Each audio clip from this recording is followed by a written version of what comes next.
तेजस्वी यादव जी, तो उनका तरुण के नाम से भी ज़मीन है।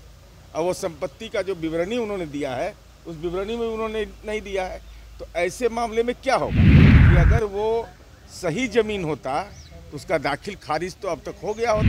ये तो बताता ही कि जब बेनामी है, बेनामी संपत्ति मिलेंगे, राजनीति में दान मिलेगा।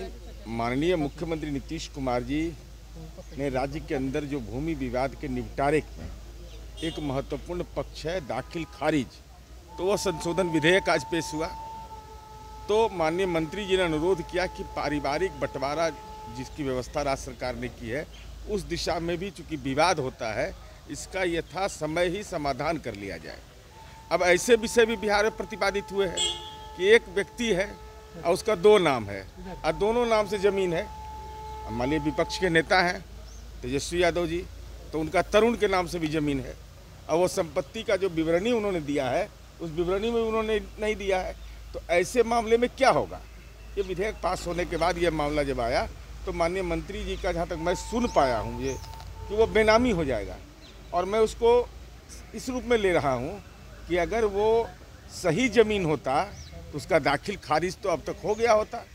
लेकिन दाखिल खारिज नहीं कराना और चुनाव लड़ना, चुनाव में जो संपत्ति की घोषणा में उस ज़मीन के टुकड़े की का खाता नंबर, खसरा नंबर, तौजी नंबर, जमाबंदी नंबर नहीं दिया जाना, तो ये तो बताता ही कि जब बेनामी है। अब ऐसे कितने बेनामी संपत्ति मिलेंगे जो राजनीति में दान उनमें मिले हैं। तो दान उन वाला जो है ना, वो सब बड़ा संकट पड़ जाएगा इस अधिनियम के सदन के सारे वक्तव्यों से माननीय सदस्य संतुष्ट नहीं होते हैं, लेकिन जो आसन का निर्णय है अंततः मानना है। और माननीय मंत्री ने कहा कि ये बड़ा डिस्कशन का सवाल है और ये माननीय मंत्री तमाम सदस्यों को और तमाम पदाधिकारियों को बुला के इस पर मीटिंग कर लें और जो निष्कर्ष होगा, जो फलाफल होगा, सरकार उसको मानेगी। तो आसन के बात को सारे लोगों को मानना है। और हम लोगों ने भी स्वीकार किया कि जो बहस सदन में चाहते थे, अगर सरकार चाहती है कि नहीं सभापति कक्ष में हो जाए, तो हम लोगों को स्वीकार है। और हम समझते हैं कि एक आध सप्ताह में 10 दिन में वो बैठक होगी और इसके फलाफल निकलेंगे। ये किसी को बिहार के विश्वविद्यालयों को लूटने का और बिहार के विश्वविद्यालयों को बेचने का अधिकार नहीं रहने दिया जाएगा, यह मैं आपको स्वस्थ करता हूँ। तो इससे जो 2 नाम के संपत्ति जिन्होंने अर्जित किया है, एक ही व्यक्ति है जो 2 नाम का इस्तेमाल करते हैं, तो वैसे लोग की संपत्ति का क्या होगा? कौन से परिवार पर आप लोगों का इंडिकेशन है?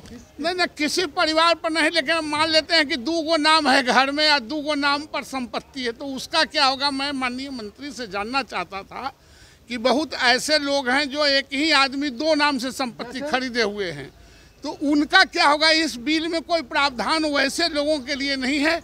तो माननीय मंत्री ने कहा कि एक नाम फिक्टिशियस फॉर्जरी समझा जाएगा और एक नाम ओरिजिनल समझा जाएगा। सावधान हो जाने की जरूरत है। किसको सावधान कर रहे हैं आप?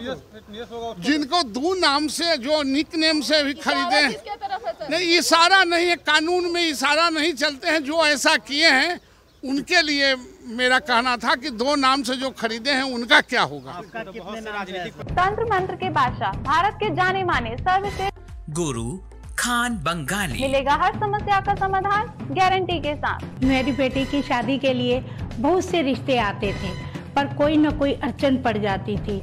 इसी वजह से मेरा पूरा परिवार बहुत परेशान था। बाबा जी की दुआओं से आज मेरी बेटी एक बड़े घर की बहू बनी। भटको चाहे जहां, काम होगा सिर्फ यहाँ। गृह कलेश, कर्ज मुक्ति, प्रेम विवाह, जादू टोना, पति पत्नी में अनबन, सौतन या दुश्मन से छुटकारा, विदेश यात्रा में रुकावट, फिल्मों में प्रवेश और कोर्ट कचहरी जैसी समस्याओं का समाधान। गुरु खान बंगाली, घर बैठे पाएं समाधान। अभी कॉल करें 8448277903।